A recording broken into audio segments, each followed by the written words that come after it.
when we observe the acceleration of a cart or toy car on a level surface under the influence of the gravitational force on a stack of washers or on a number of washers hanging from a hook, noting that the force of gravity accelerates the entire system, washers, cart, string, pulley, and everything. Okay?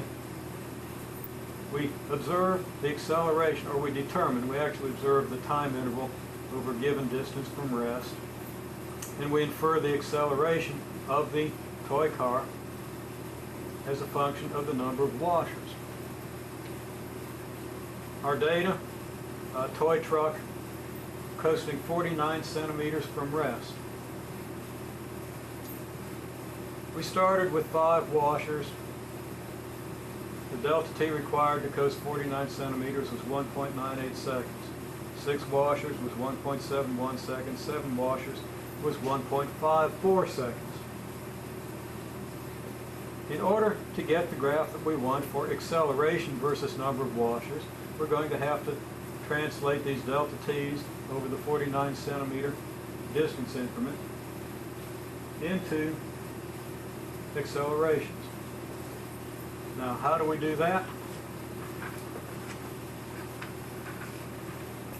We could reason out the acceleration for each situation in the way we're accustomed to, but now we've got some equations and we might as well make use of them, because this can actually cut down our workload and also give us insights that we wouldn't otherwise have into the relationships between the various quantities. We note that we have a toy car or truck, in this case, accelerating through a displacement. Distance really isn't the right word here. We should say displacement delta S from rest in a time interval delta T. Okay, so since we're coasting from rest, we know initial velocity. We've measured our delta S and we've measured our delta T. These are known, and we want to find our acceleration. We look at our 4 basic equations of uniformly accelerated motion, and we see that the equation delta S equals V naught delta T plus 1/2 A delta T squared contains the 3 known variables, which I've underlined, and the unknown variable.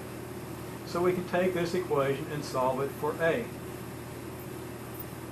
On our data sheet, we had about 8 data points. I only showed 3.